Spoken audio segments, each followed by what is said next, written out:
Welcome to Harbor Rock Wealth Management's Planning Tip of the Week. My name is Ruben Smith. I am joined by my good friend and partner, Jimmy Lester. Welcome. Thank you. Glad to be back. I love this angle over here. I feel a little special. This is the chair usually reserved for our guest. And usually I'm across the way, so I like getting the vantage point of the whole room Little view, here. different perspective, huh? Yeah, Okay. that's nice. A little Yeah, different. I don't know what it's like to be in this room other than right here. Nope, you need to be right in the thick of it. You're This right is where you it. need to be, buddy. Right in the middle. Okay. Okay. Maybe one day we'll switch it up. I don't know. I don't know. I don't know. Or not. People might get scared. Well, what do you got? Oh, you mean a stat of the day? Why? Of course I do. Of course. So, in over 100 years, on this day in sports history, it had been 108 years specifically. Okay. The Chicago Cubs Oh, okay. beat the Indians to win their first World Series. World Series. Yeah. 108 years. That's Tis the pretty- season, right? We just had Texas win. Yeah, it's last night. Great game. We saw a lot of great baseball.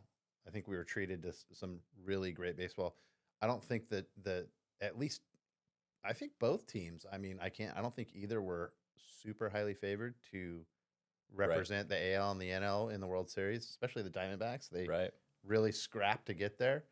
So I don't know how many people were actually rooting specifically, unless you're an Diamondbacks and a Texas fan. But the rest of the country, I think we were all rooting for good baseball, and we got it. Yeah. Yeah. So pretty, Absolutely. pretty cool. So that was fun. But yeah, I remember I was playing on my team, my wood bat team out in Arizona during that time at a night game, and we were in a rain delayed game, and we kept hearing all the buzz up on the tarmac and all sorts of cheering going on. We were like kind of wondering what was going on. It was a cool time. Good memory for sure. You were kind of in your own way. You were playing. The Yeah, World we were Series. playing and like, World Series. Did you wear your pinstripes that day for the No, Cubs? man, Okay. didn't have the pinstripes, baby. Yeah. All right. Well, today we're going to talk about Social Security. I know we've talked about this topic a few times on these, but this one's going to be specifically on spousal benefits. Ah, okay. When we sit down with clients and more in the initial plan reviews, when we first start onboarding clients, it seems like when we get to Social Security and the income component of their plan, we spend a lot of time here, and I think it's because there's a lot of questions on it. It's a pretty intricate program. There's a lot of loopholes.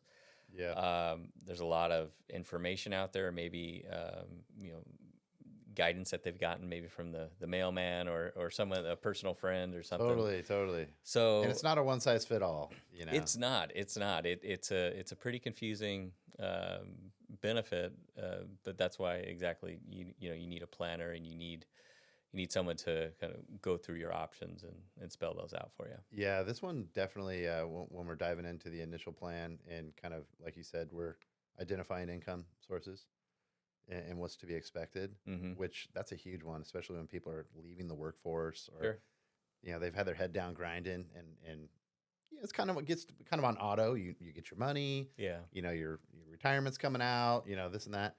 But now is like the biggest question is like, how is this all going to work? Well, And yeah, I think it's one of the most undereducated pieces. I agree. Not fully uneducated, like you were saying. You've heard your neighbor talk about it, or your dad, or whatever. Well, and it's universal, right? Because for the most part, everyone is eligible, and so it's regardless of your net worth, there's an interest in it. Sure. So every single client we do have a pretty detailed conversation around Social Security. Yeah. And what gets me as a planner is when maybe we're bringing some of the benefits that these clients have access to after the fact that they already had access. So we're bringing it to the table maybe a couple of years later, and they're kicking themselves because Yeah. that would have been nice to have a little extra money for whatever it was. Yeah. So. Yeah.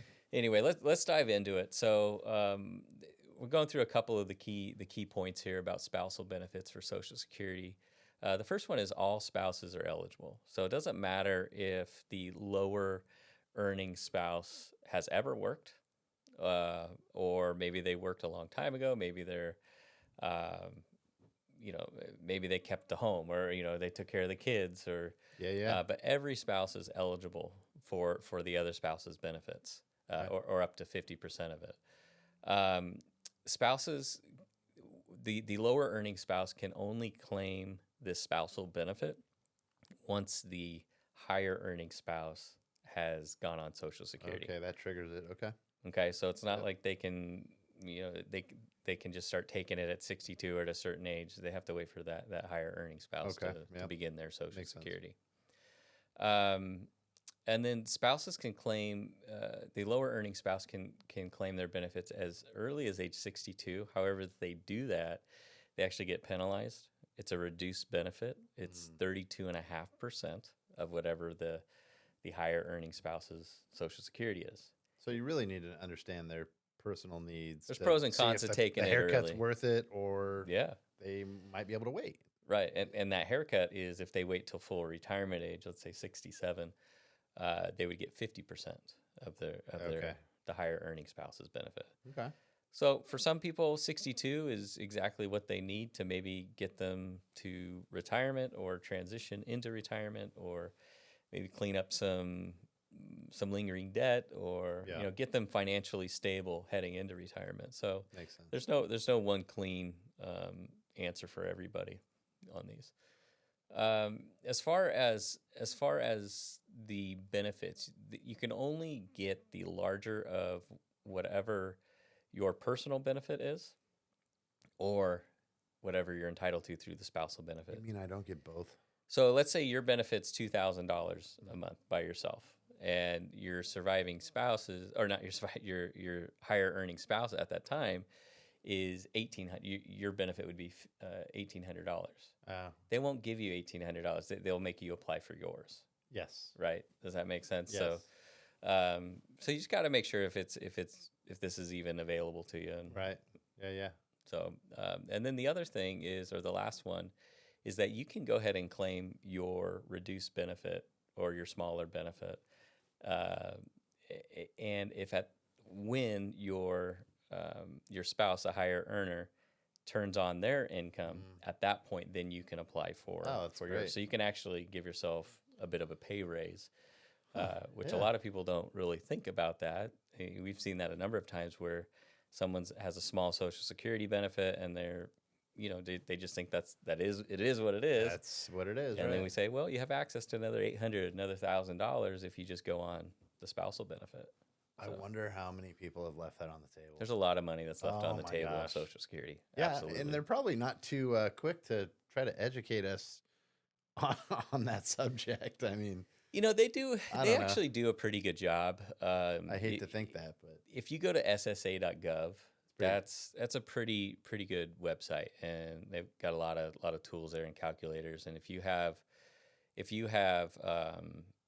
create a profile and then enter your social and then your spouse's social, it'll map it out and calculate it for you okay. pretty easy.